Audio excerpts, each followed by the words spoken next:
Hello, I'm Natalie Kunsman, MD, and today we're going to dive into the discussion of whether or not 5G is actually harmless to us. So I wanted to remind you all that it is only fairly recent in our evolutionary history that we have added those conveniences in our life, such as electricity, cell phones, microwaves, computers, and Wi-Fi systems.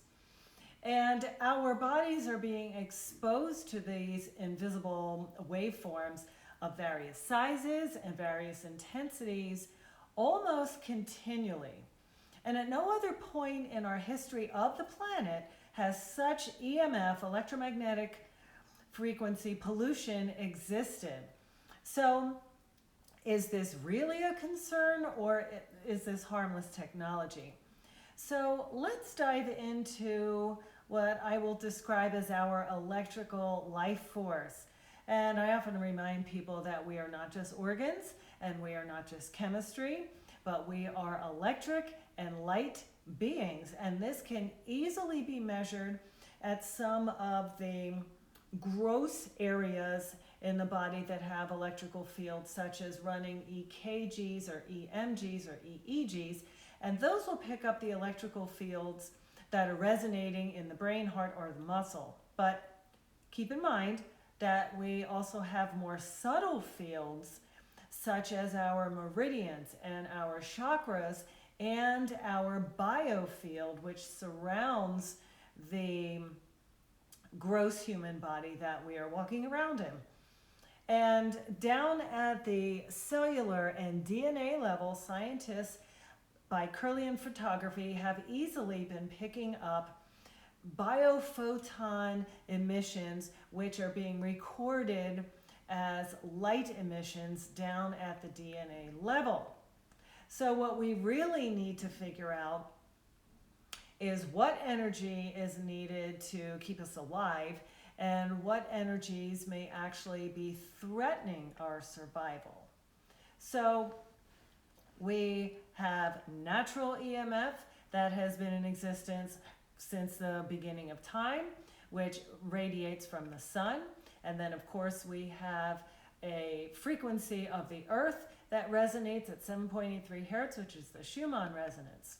And that Schumann resonance, as a reminder, will resonate to some of the frequencies within our brain systems, which in my mind implies that we have evolved with the natural EMF of the earth and the sun. In fact, we could not live without either of these components.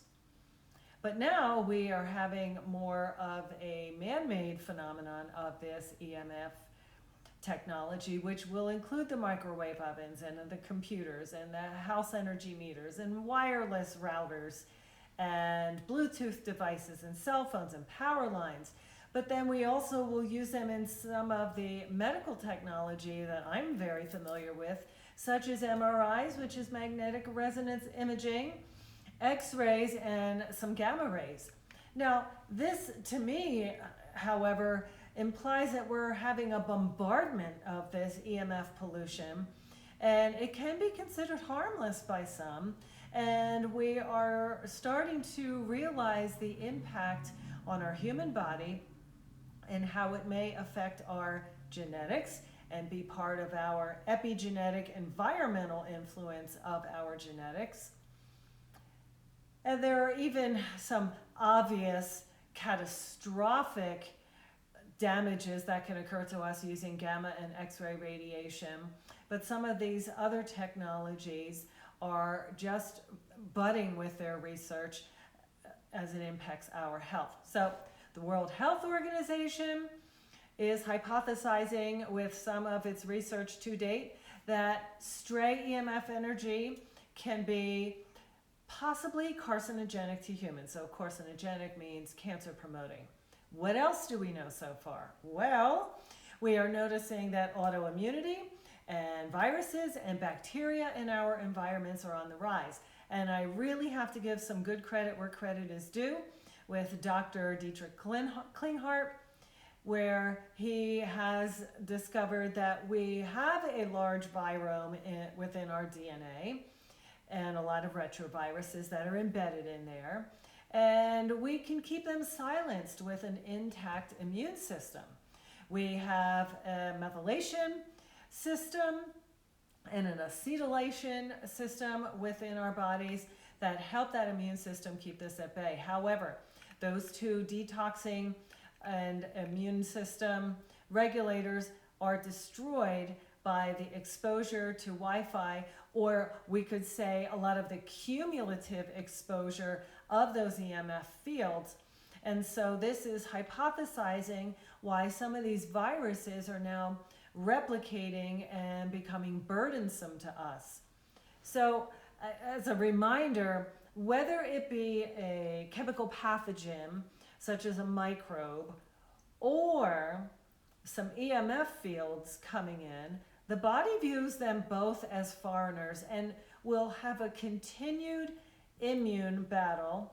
And if there is a continued hard battle ongoing day in and day out, the immune system can fatigue after a while, or it can contribute to some of the autoimmunity in which the body attacks itself that we are noticing is on the rise. So there are regulatory agencies, and one of them is a non-ionizing radiation protection program, and that will actually try to maintain our international guidelines for the allowable limit of EMF that's thought to be safe for each gadget that we have right now in the market. So in other words, each cell phone or each technology that uses EMF has an information safety data sheet regarding the allowable limit, and if we surpass that limit, this may lead to health conditions. Now, as a reminder, back to 5G, 5G was initially researched by some engineers trying to come up with driverless cars in our environment, but now it's being ramped up to have a lot of facial recognition and speedier transmission for our communications.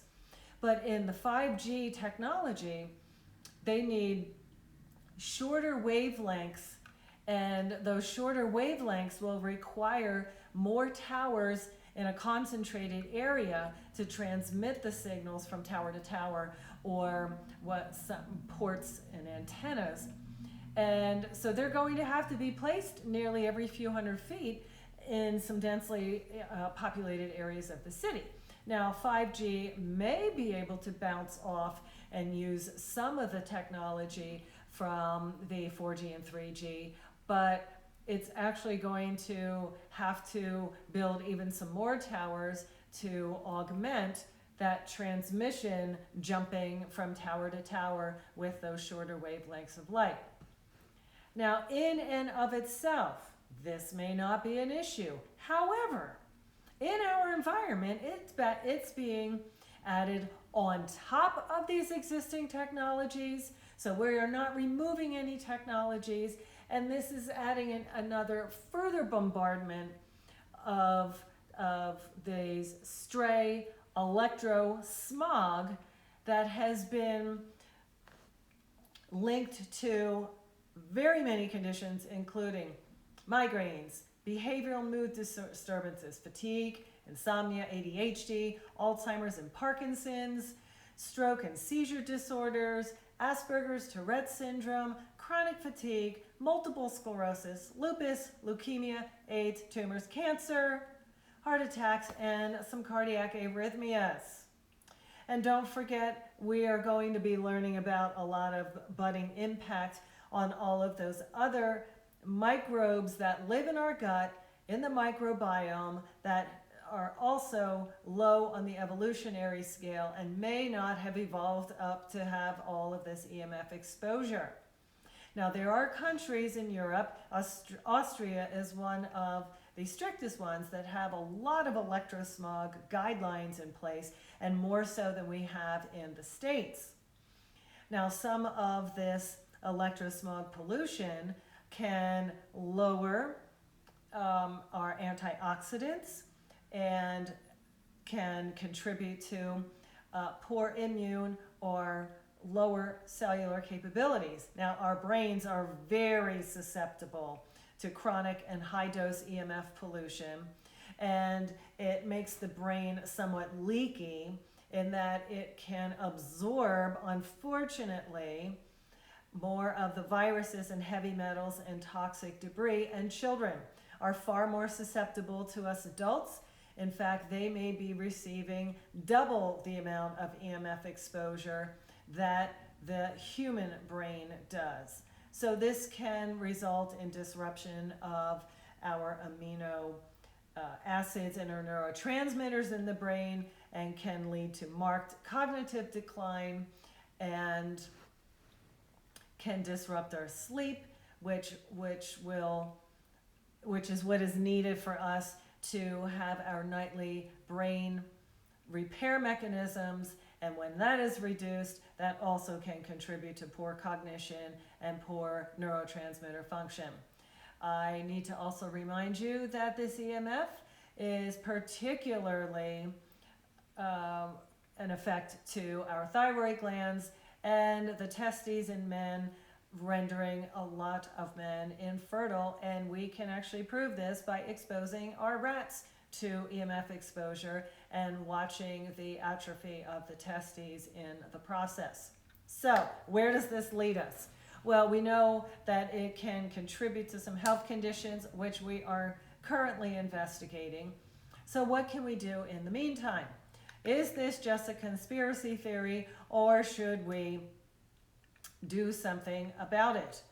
Well, there are plenty of treatment techniques in the energy world that we can use to help with our conditions, and we can tune up our resonance fields and our biofield and our meridians and our heart and our EMGs by using some laser and red light therapy, light saunas, UVB, pulsed EMF, and frequency machines, and some transmagnetic stimulation.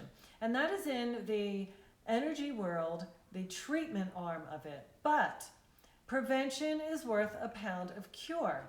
So what can we do to prevent some of this extraneous, chaotic, extra EMF that's affecting our grid and our environment? Keep your 5G router as far away as you can in your home and the place that you spend your most time. Turn off the router while you're sleeping. Keep distance from those towers outside and those power lines. You can purchase EMF Shields. Interestingly, you can use Wi-Fi calling instead of using your data, which has less EMF impact. Try to keep your technology to a minimum. There is an X-Zuby disc that you can add to the back of your cell phone to block a lot of these emissions. Keep your cell phone and your gear away from your body at least several inches, and try to keep that cell phone away from such pockets that they may be touching your person.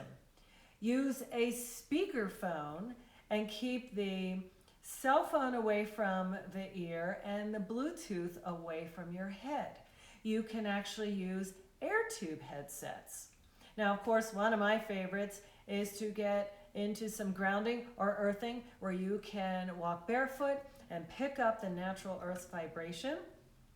Keep the diet high in the antioxidants to protect you from your free radicals. Laptop should not be on the lap. And keep your bed and furniture away from outlets. So I believe there's a lot of creativity in trying to prevent some of the stray electrosmog. And I recommend that you do your best to protect yourself and protect your family. Again, I'm Natalie Kunsman, MD. Subscribe to my channel below. And until we meet again, be well.